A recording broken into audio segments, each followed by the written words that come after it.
critical psychology and human services program at Prescott College. You are the mother bird of it, correct? I'm the program director. I created the program with my colleague, Ellen Abel, who's the program director for the undergraduate program. Let's start with the first part, critical psychology. So give me your rundown, your flavor of what that means, and then how it ties into human services, or at least kind of the way you masterly described it last time. I'll try to do that. So, my understanding of critical psychology is I always say that it's like psychology for social justice. I'm not sure that that's how everybody would see it. But I do think there's that link. It's really looking at the relationship between um, societal well-being and functioning and individual well-being. And so mainstream psychology is often critiqued um, by critical psychologists and others for focusing too much on the individual and placing too much responsibility um, for mental suffering and well-being on the individual. So if someone's struggling with depression, that depression is thought to be located within the individual, resulting from either an imbalance of neurochemicals or things that have happened in that person's life. And that it's also that individual's kind of responsibility to seek out help, and that's where the transformation will happen again within the individual. And while I certainly think that there's a lot of truth to that, critical psychology also looks at how societal conditions contribute to our well-being, either facilitate and nourish our well-being or hinder our well-being, and looks at patterns of struggles across times and places and within different populations. And might say, hey, there's if you're dealing with chronic poverty or discrimination, or lack of access to basic needs like healthcare, that's going to have an influence on your mental health. And if we really want to support well-being as psychologists, we may need to work on changing society rather than only doing work with one-on-one with individuals, or even communities. And so I sort of see critical psych as having two main projects. One of them is looking at the way that psychology as a field functions, and looking at the ways that mainstream psychology has absorbed some larger societal and cultural ideals, particularly often capitalist neoliberal ideals that may not always support the individual, and how those kind of come through psychology and support the status quo rather than challenging the status quo, which is sometimes what's needed to support well-being. So that's one project, is looking at, how can we do psychology differently so that it's more respectful and conducive to flourishing. The other side is, how do we change society? So really looking at these larger issues and thinking, how do we change policies? How do we change laws? How do we change attitudes? How can we do research that contributes to significant changes in education and things like that? So it's like, how do we change the practice of psychology, and how do we change all of society? All right. Yeah, I love that so much. And I can see, I'm adjust my headphones. I don't know where to start picking this apart because I'm so invested personally. So I'm trying to be as objective as I can with my ideas without getting on a rant of excitement. Is critical psych kind of skip over, family or community influences? So critical psych is really an orientation, a perspective to psychology and human wellness that can be employed in any branch of psychology. And so for people practicing therapy from a critical perspective, they would certainly still be working with families and with individuals and looking at those communities and systems and thinking about, for instance, going back to something like poverty, how does poverty affect a family's functioning? How does that added stress affect parenting? And again, not putting 100% of the responsibility or the fault on the individual, also acknowledging that these larger systems. So if we really, really want to support families, sure, we can do family counseling and talk about, how to have healthier relationships, how to have good boundaries, how to parent well. And then we would also need to be looking at How can we support having a livable wage, and how can we support, again, having access to healthcare and these larger issues that would support family flourishing, understanding that individuals would be part of those systems also. Okay, I love that. The added word, like a perspective, right? So it almost gives like the supplemental feel that critical psychology provides to fill that gap. Where are the strengths, and where can you see like your program specifically, and what you're putting out there as far as what you're teaching is successful, and where's the pushback come from? That's a good question. I think one of the challenges with critical theory and critical fields in general is, first just the reaction to the word critical, which is often Mm.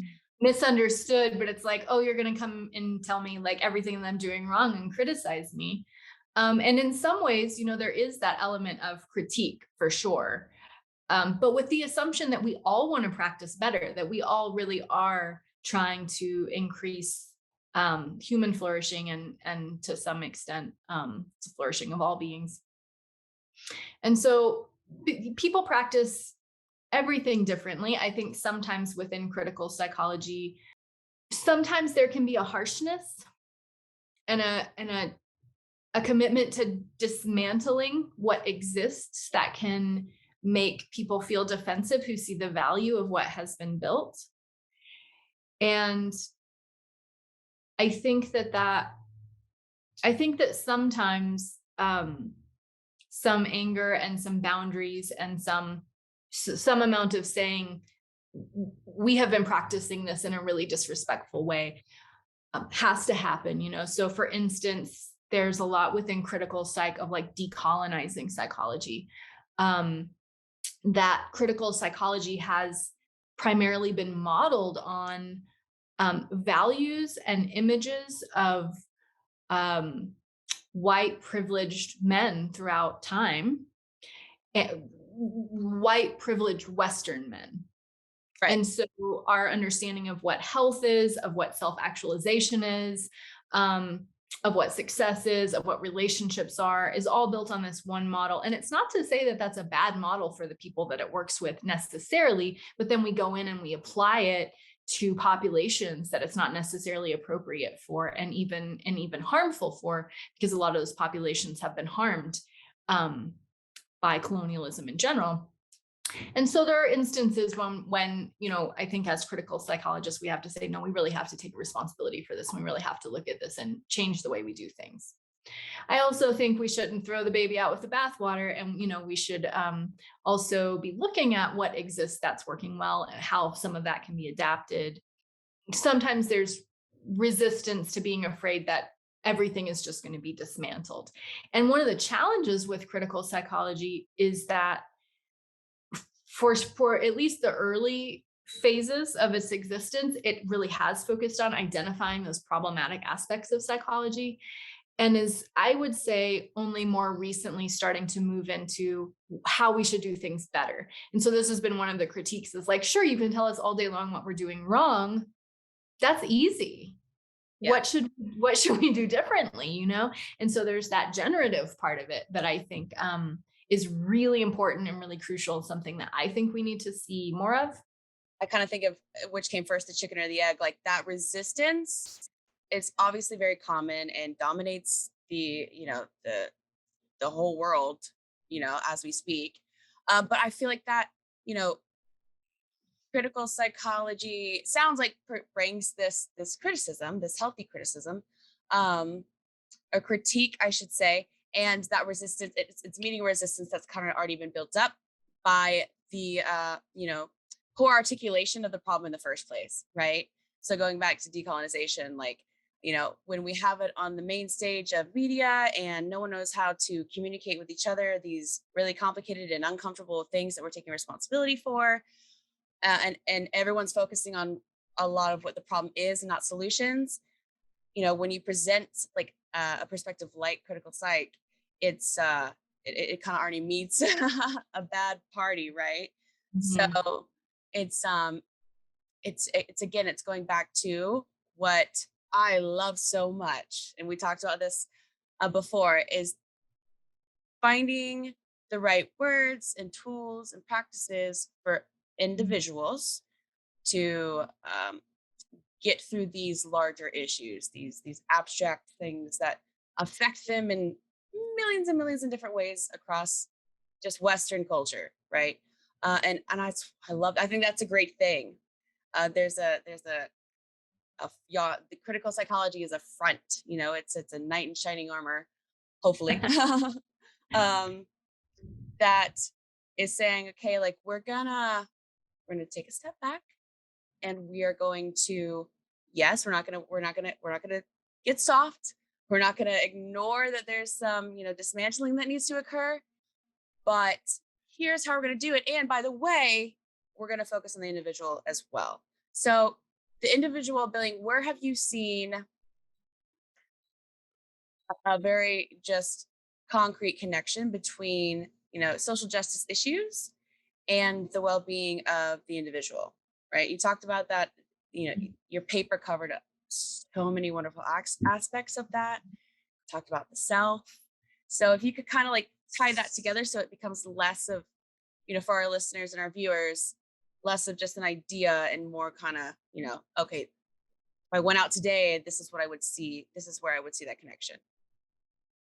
Sure. And I think that that also ties into, what the positive aspects are. I what I'm finding in our program is that students coming in often say, oh my gosh, this is what I've been feeling. This is what I've been seeing in my own work. And now I have a framework for it. Like now this is critical psychology. So I think that so many people are already feeling into this way of understanding struggle and well-being, and may not have that language for it yet. But I do think that it's very timely, and that there's sort of a natural emergence and organic draw to this.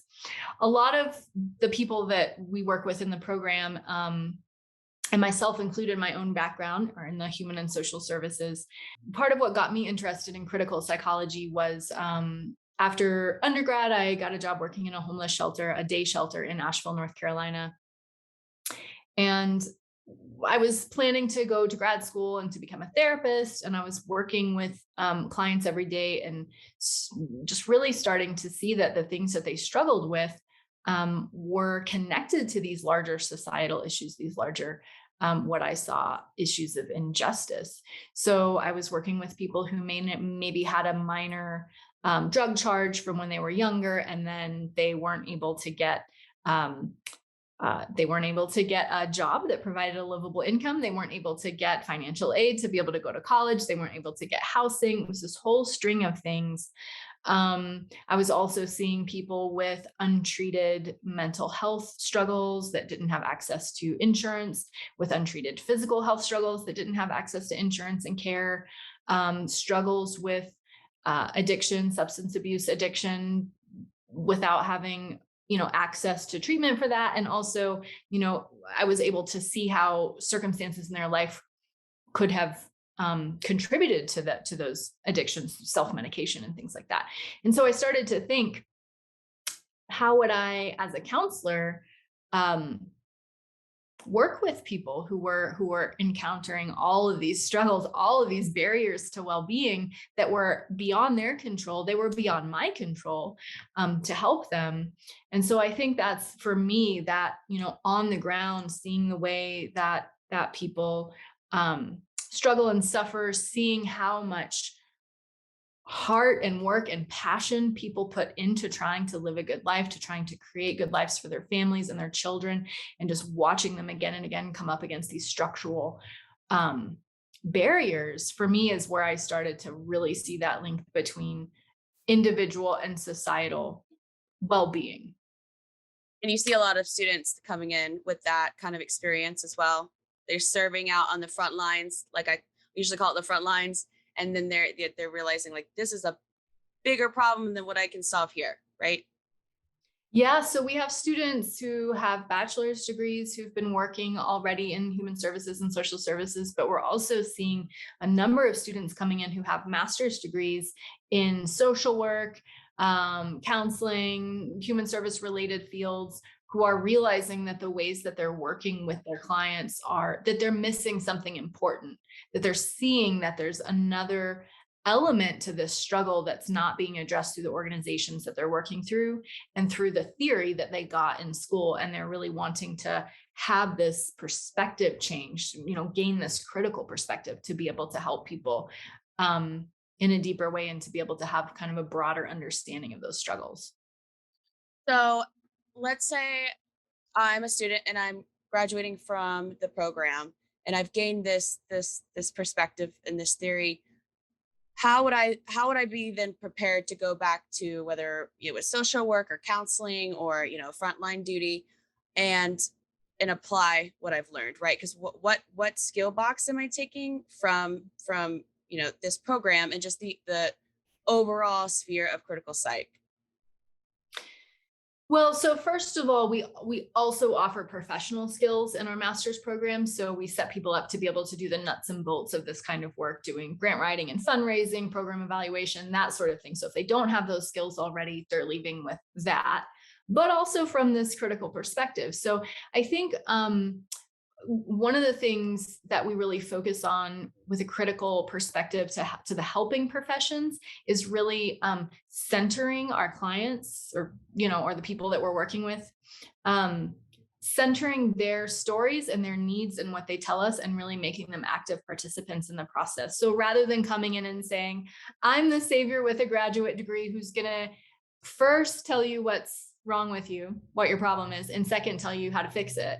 I'm going to come in and I'm going to say, I have some skills and tools at my disposal. How can these be put to use to serve you? What do you need? And so a lot of research in the human services from a critical perspective would be more like participatory action research. So you would engage, for instance, in this homeless shelter that I had worked in, there was a 10-year initiative to end homelessness. And as part of that, people were being put into housing with the assumption that being given stable housing would then help people be able to get on their feet in other areas of their life. So give them housing first, then they'll be able to get a job, then they'll be able to get their driver's license, and they'll be able to address mental health and substance abuse problems because they'll have that underlying stability. And that 100% makes sense from an outsider perspective. And yet the people that I were working with were being given housing and giving it up and coming back to the shelters. And I was just an undergraduate, but I didn't know any of this theory or language at the time. I was just talking to people every day. And what I was hearing from the people that I was working with was that they were losing community, that when they were given housing, they were told that they could no longer associate with other people in the homeless community. They couldn't have people. Wow. Yeah, they weren't allowed to have people in their homes. And they had developed these really strong, thriving, supportive communities.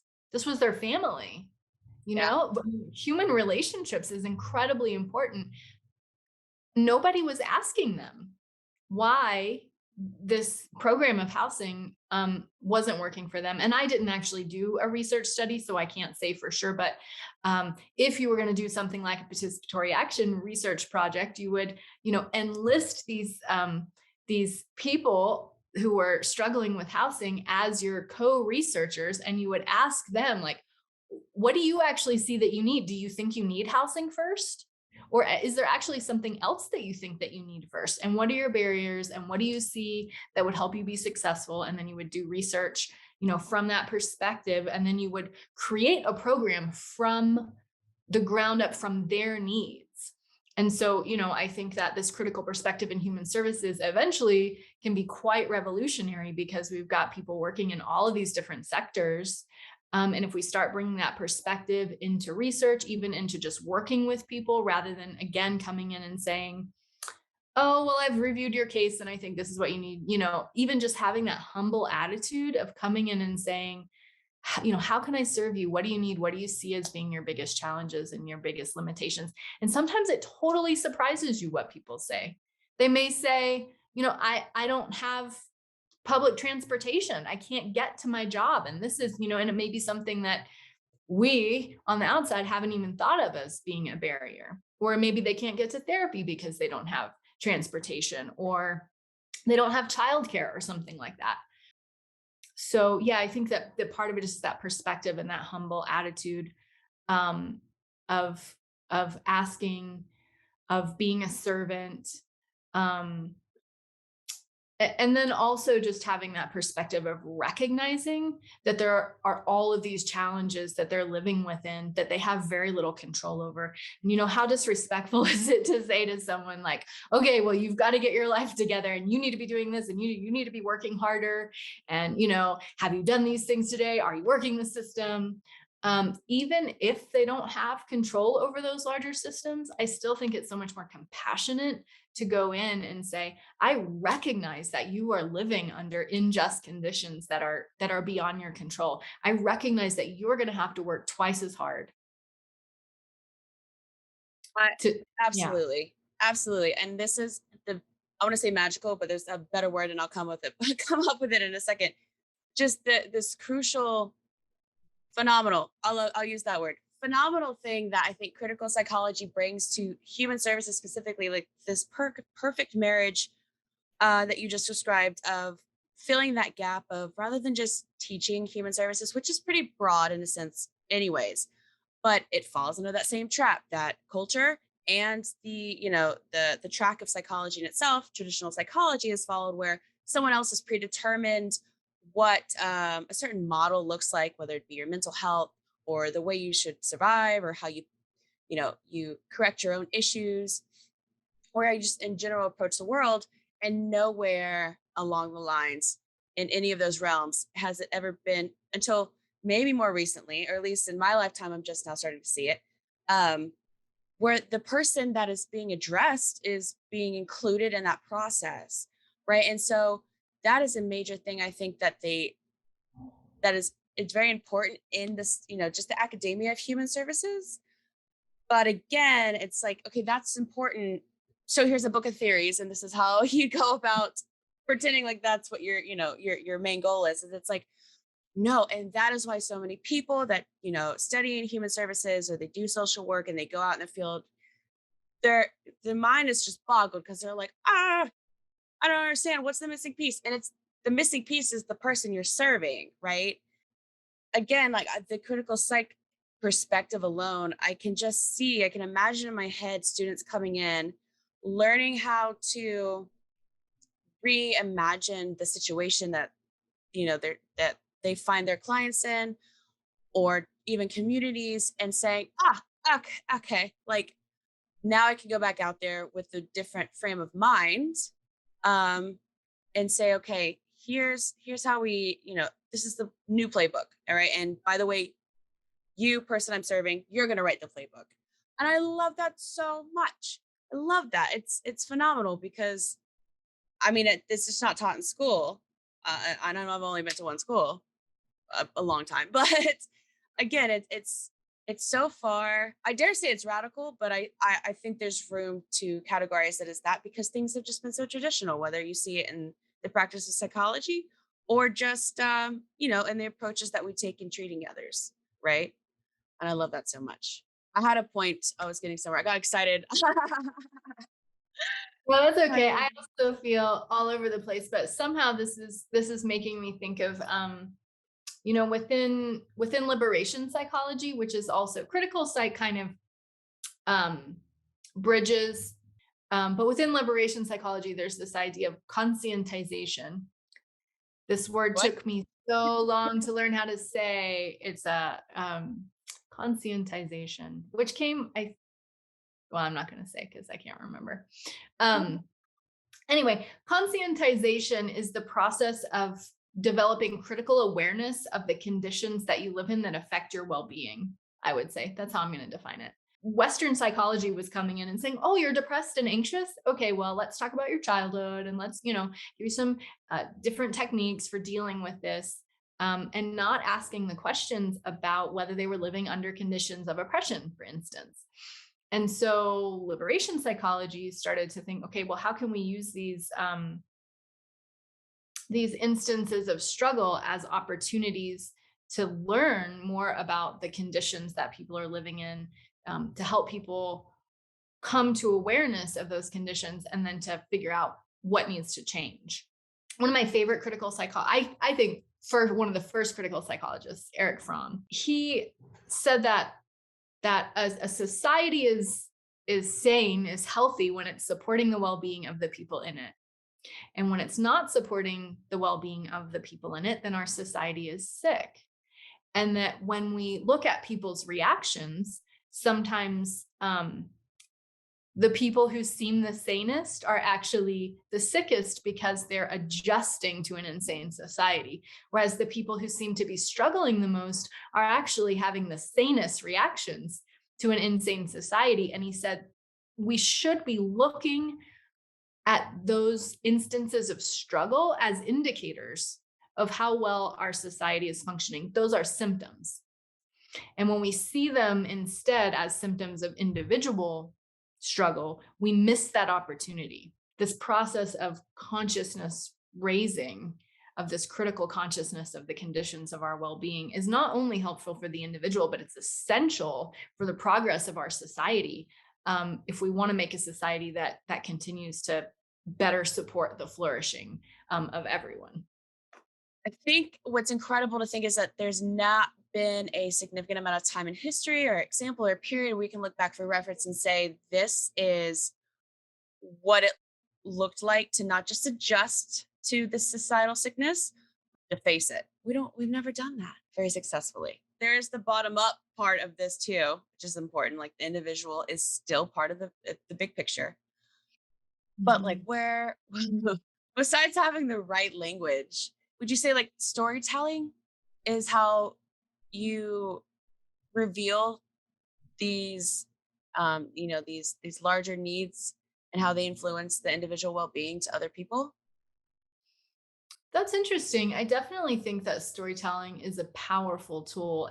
I think your point about not having good examples is important. I think that, I'm not sure why that is. I think that it's just as much of a struggle for societies that are more collectivistic in different ways. As you said, societies that are geared more that way have um, failed to see the importance of individualism and freedom and things like that.